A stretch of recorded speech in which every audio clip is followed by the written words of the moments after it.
Pada era globalisasi, macam pada ini banyak isu yang tercetus dan dipolitikkan pada peringkat domestik maupun di peringkat global. Antara isu yang hangat baru-baru ini adalah isu penduduk Palestin yang diserang oleh tentera Israel laknatullah sewaktu mereka sedang beribadah di bulan Ramadan. Umum mengetahui bahawa konflik di antara Palestin dan Israel telah tercetus sejak akhir abad ke-19 lagi. Hal ini bukan kerana pergeseran agama dan politik, sebaliknya berpunca daripada perbuatan rejim Zionis itu menindas hak asasi serta merampas tanah milik penduduk peribumi secara haram.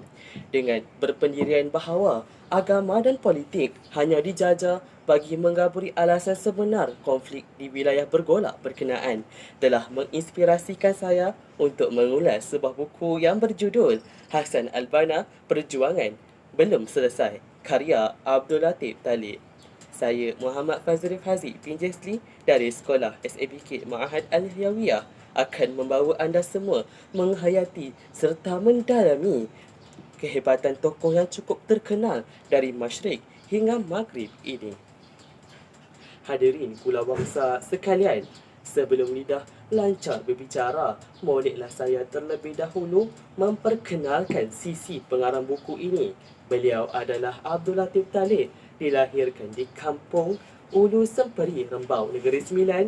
Mula menceburkan diri dalam bidang penulisan pada tahun 1990 dalam pelbagai genre, skrip drama TV, cerpen, puisi dan novel. Sejak itu, karyanya banyak meraih hadiah seperti Sayembara Cerpen Berunsur Islam, Hadiah Sastra Utusan dan lain-lain lagi.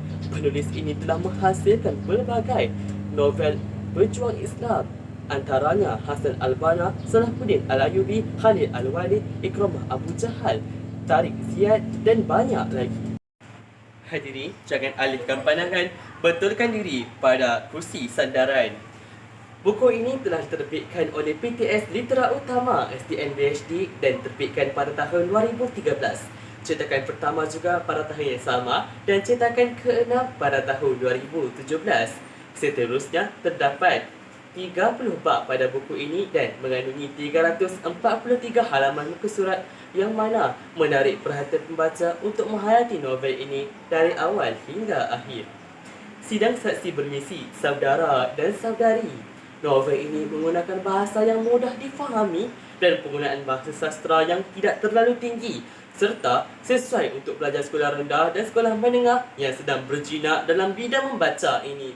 Apa yang dapat diringkaskan alur ceritanya adalah Hassan Al-Banna merupakan pejuang Islam dari beliau kecil sehinggalah beliau meninggal dunia. Beliau dididik dengan sebaik-baik didikan oleh orang tuanya. Dan hasil didikan itu, beliau mempunyai cita-cita untuk mengembalikan umat Islam kepada cara hidup Islam yang sebenar. Beliau mendirikan Pertubuhan Ikhwan Muslimin yang mana pertubuhan itu mempromosikan gaya hidup Islam, tidak terhad pada ibadah tetapi meliputi muamalat harian. Beliau akhirnya dibunuh kerana cita-cita murninya itu bertentangan dengan keinginan pemerintah yang dipengaruhi kuasa asing. Hadirin dan hadirat sekalian, saya berpandangan bahawa novel ini sememangnya sangat sesuai untuk golongan masyarakat dalam membentuk jati diri dan berani kehadapan dalam menegakkan kebenaran. Keistimewaan yang bakal saya titipkan kali ini antaranya unsur suspens yang menjadikan pembaca tertanya-tanya dan berminat untuk meneruskan pembacaan. Hassan Al-Banna merupakan salah seorang pelopor gerakan kebangkitan Islam semasa.